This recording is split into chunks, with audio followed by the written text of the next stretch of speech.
Thank you so much for coming. I've been a big fan of Google since way back since the late 90s. I even wrote a blog post many years ago comparing Google to the warfare of Napoleon Bonaparte and Sun Tzu.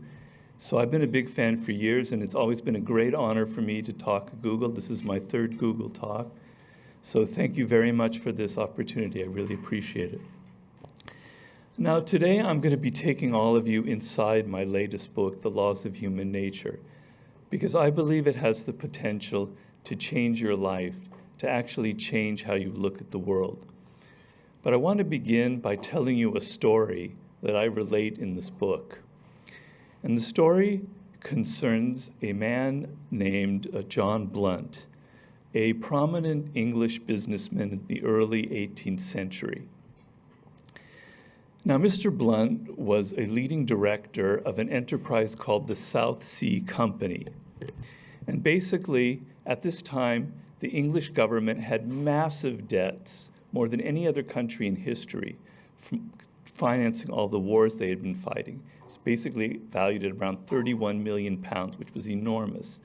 And the South Sea Company basically managed this debt in exchange for having a monopoly on all trade in South America. But John Blunt, he came from the lower classes, and he was an extremely ambitious man. His motto in life was think big. And so in 1719, he came up with an idea for a business idea that was worthy of this motto and that would earn him everlasting fame. The idea was that the South Sea Company would completely take over this $31 million. They would pay the government some money for that right. And what they would do is they would take this money and they would privatize it, and they would turn it into a commodity. And they would share shares of this debt to the public, 100 pounds equaling one share in the South Sea Company. And the idea was that if they turned a nice profit, they would be able to pay down the English enormous debts. They would be able to make a nice profit for themselves, and they would take some of that money and pay very nice dividends to people who invested in it. So it seemed like a win-win. How could this lose? And so they initiated this in about May of 1719, and it took off. People didn't really understand it, but they thought it was an amazing idea. It was their patriotic duty to invest in this. And quickly the share prices rose. Within a month to 200 pounds a share, within 2 months to 300 pounds a share. The King of England, King George I, plopped down 100,000 pounds of his own money into the scheme. People were going crazy.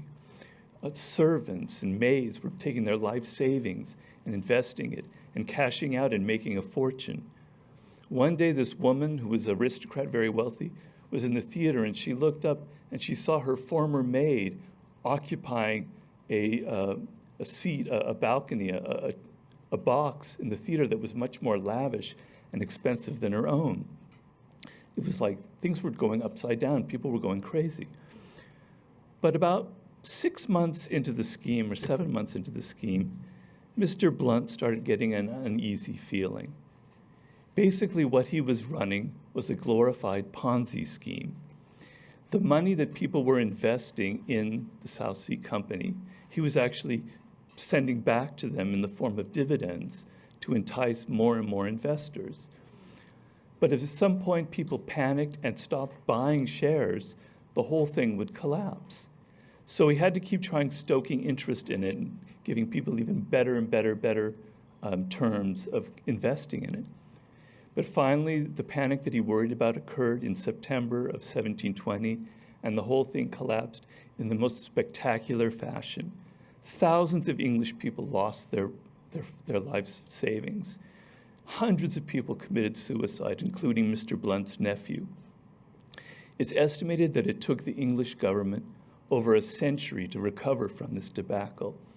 And this was the everlasting fame that, ironically, John Blunt earned as the initiator of the infamous South Sea bubble. Now, many famous Englishmen had invested in this, including writers, architects, politicians, etc. but none more famous than the great Sir Isaac Newton, the greatest scientist of his age and one of the most brilliant men that ever lived. When the scheme started, he took his own life-saving £7,000 and he put it in to the South Sea Company, and he watched as it quickly doubled and then trebled to nearly £20,000. Mr. Newton realized that what goes up could easily go down, so he cashed out and he collected his £20,000. But in August of 1720, as Blunt was giving out these incredibly favorable terms, and Isaac Newton saw that other people had made much more money than his £20,000, he decided he was going to take that money and reinvest all of it in the South Sea Company. And he lost his entire savings a month later in the crash. And here was a man in his 70s at this point who was reduced to near poverty. And in the aftermath of this horrible event in his life, he had a quote that I am particularly attracted to. He said, quote, "I can calculate the motions of heavenly bodies, but I cannot understand the madness of men," end quote. Here was this great genius who could understand the laws of gravity, what the motions of planets, and all sorts of other things. But when it came to himself, the closest thing to him, he could not understand himself. He couldn't understand the laws that govern human behavior. So now, come like some 300 years later, more to the present time, and Robertgreen, I'm working as a consultant to many powerful people in all sorts of enterprises, athletes, hip-hop artists, politicians, business people. And they're coming to me with their own problems. And these problems basically revolved around the fact that they couldn't control the people that they were dealing with. They didn't know how to handle them. There was one man who had partnered with some guy who he thought was rather mild-mannered, and this man was in the process of stealing the company from him. There were other people who had made really disastrous hires of lieutenants and other people that were literally destroying their company and destroying their lives.